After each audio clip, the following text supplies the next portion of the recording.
Welcome back to The Explainer, everyone. Today, we are unleashing the elite analyst duo format to absolutely dismantle one of the most fascinating tactical clashes on the calendar, Girona versus Real Sociedad at Montilivi.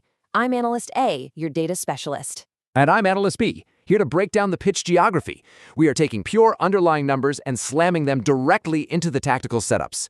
This isn't just about who has the better players. It's a masterclass in contrasting styles. We're going to show you exactly how this match will be won, lost, or drawn using the data. Let's get right into the context. Let's dive right in. Look at the sheer weight of this number, 39 points. That right there is a massive, suffocating anchor tied around Girona's neck. They're hovering dangerously close to the drop zone, feeling immense relegation pressure. Every single pass they make at Montilivi is going to carry the sheer weight of survival desperation. Spot on. And then you look at the other side of the pitch where Real Sociedad is sitting comfortably higher up, at around 44 points. They already have their European qualification context sorted out via the Copa route, but they are still hunting for better league positioning. The psychological asymmetry here is just huge. You've got a team playing for their La Liga lives versus a team playing with the cold, calculated freedom of secure positioning. And you can literally see that psychological pressure translating directly onto the pitch. Look at Girona's momentum. Draw, loss, loss, loss, draw. It is incredibly fragile. They have this fundamental inability to convert decent performances into actual points on the board right now. Right, and when you look at La Real, sure, it's not perfectly smooth sailing. They're a bit inconsistent with a draw, win, loss, draw, but it's significantly more stable. Plus, Real Sociedad has a very positive recent reference point here. They came into Montilivi and snatched a 1-0 win back in October 2024.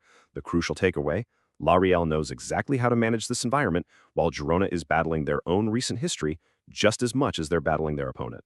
Section 1. The tactical clash and missing profiles. All right, looking at the setups, we've got mirroring 4-2-3-1 formations. Gazzaniga in net for Girona, Ramiro for La Real. But the real story here, the absences. Real Sociedad is missing Oscarson to suspension. That completely forces manager Emmanuel Alguacil to tweak his focal point up top, likely dropping Oyarzabal into a more central false nine role. Exactly. And Girona's squad is seriously depleted. No Ter Stegen, no Van de Beek. Crucially, they are missing Portu and Vladislav Vanat. Now, they do get Brian Gill back from suspension, which gives them some much-needed progression out wide. But missing your core spine against a team like La Real, that is a massive tactical vulnerability. Which takes us straight to the blueprint. Girona's manager, Michel, is going to try to dictate this game by stretching the block. They want territory control. Look for them to create wing overloads with Tsygankov, the returning Brian Gill, and Alex Moreno bombing up the flanks to pin La Real back into a low block. But honestly, that is exactly what Real Sociedad wants them to do. When Girona pushes those inverted wingbacks and wide players high, they leave oceans of space behind. La Real's entire counter strategy is built on high-speed transition. They're going to set specific pressing triggers right in the midfield half spaces, wait for a turnover, and immediately launch progressive carries into wide isolation areas, before Girona can even think about resetting their defensive transition. And why are we so confident in La Real's transition threat? Just look at this massive statistical anchor, 55.12 expected goals against. That number violently exposes Girona's core defensive vulnerability this season. 55.12. You literally cannot run an aggressive, high-line, territory control system if your rest defense is bleeding expected data like that. It means the second Girona loses the ball during one of those wing overloads, their structural integrity just shatters. For an elite transitional side like Real Sociedad, a 55 XJ from the opponent is basically an open invitation to completely exploit the channels.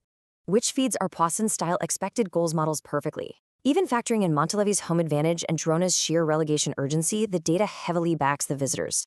We have Real Sociedad sitting at a 41% win probability, Girona at 34%, and the draw at 25%. Yeah, and looking at the pure scoreline projection, the XG spread is incredibly tight. We're looking at Girona projecting around 1.25 to 1.35 expected goals, while Real Sociedad projects just slightly higher at 1.40 to 1.50. The model is essentially screaming that a 1-1 draw is the most likely outcome, or perhaps a 1-2 smash-and-grab away victory for La Real. It's super tight, but the edge is definitely clear. Section 2. Fantasy anchors and offensive efficiency. For all you data nerds and fantasy managers out there, we have to talk about the vertical battle, because the underlying data exposes the brutal reality of finishing variance.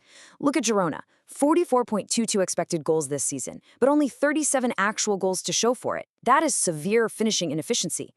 They do the hard work to create chances, but they simply can't reliably put the ball in the back of the net. Right, and then you flip over to Real Sociedad. 51.31 expected goals, and they've actually banged in 54 goals. That is clinical overperformance. It completely validates why the data models favor the away side's attack. When Real creates a high-danger chance in transition, they finish it. When Girona creates through their overloads, they waste it. In a tight match with high relegation stakes, that difference in offensive efficiency is literally everything. So who is actually finishing those chances for Real? Our goal scorer radar isolates the ultimate premium fantasy pick for the slate, Mikel Oyarzabal. He's carrying a massive 34% scoring probability. And tactically, it makes total sense. With Oscarson suspended, Oyarzabal is forced into that high-leverage central role. Add in the fact that he's the main penalty taker, he already has 15 league goals this season, and he just hit a massive milestone of 100 La Liga goals for Real Sociedad. The volume and responsibility are all his. He is facing a Girona defense bleeding expected goals, making him the absolute prime statistical focal point. But hey, do not ignore the individual duels out wide. The defining tactical clash of this match is the vertical battle. On one side, for Girona, with Vana out, Victor Tsygankov is the premier creator profile. He's sitting on 6 goals, 5 assists, and a solid 22% scoring probability. He is the guy tasked with unlocking that low block. And going the other way, you've got Teku Kubo. Kubo carries an 18% scoring probability, but his true threat is wide isolation. The second Girona's fullbacks like Alex Moreno or Arnau Martinez push up the pitch, Kubo is going to receive the ball in transition and drive straight at their retreating defense. It's a classic battle. Tsygankov's intricate playmaking versus Kubo's explosive progressive carries in space. Section 3. Discipline and booking markets. All these high-speed transitions and wide isolations, they inevitably lead to one thing: tactical fouls. The team discipline context here is absolutely fascinating. Real Sociedad is a foul-heavy side. They've committed 492 fouls and picked up 74 yellow cards in our league sample. Girona actually commits way fewer fouls overall, just 366, but they still have 74 yellow cards, meaning when they do foul, it's often a card-exposed, cynical challenge to stop a break. Exactly, which tees up our high card risk profiles perfectly. John Aramburu is Real Sociedad's most card-exposed player. He's going to be defending those wing overloads all game and will inevitably have to chop someone down. For Girona, Vitor Reyes is the major risk. He's already sitting on 7 or 8 yellows this season, and he's the center back absorbing those high-speed transitions. Also, keep an eye on Arnau Martinez. He has a direct dual risk against La Real's wingers and averages nearly a foul per 90 minutes. The referee's notebook is going to get a serious workout today. All right, so we've dissected the shapes, the expected goals, the transitions, and the likely fouls. The data definitely leans toward a narrow 1-1 draw or a 1-2 Real Sociedad edge, driven entirely by their attacking efficiency and Girona's defensive fragility. But look, tactics are played by humans, not algorithms. Girona is fighting for their La Liga survival right in front of their home fans. So, the ultimate question we leave you with for this explainer is this: when the low blocks are set and the pressing triggers are activated, who cracks under the pressure? Is it Girona's survival desperation or Real Sociedad's cold clinical efficiency? Thanks for joining us on this explainer, and we'll catch you on the next tactical breakdown.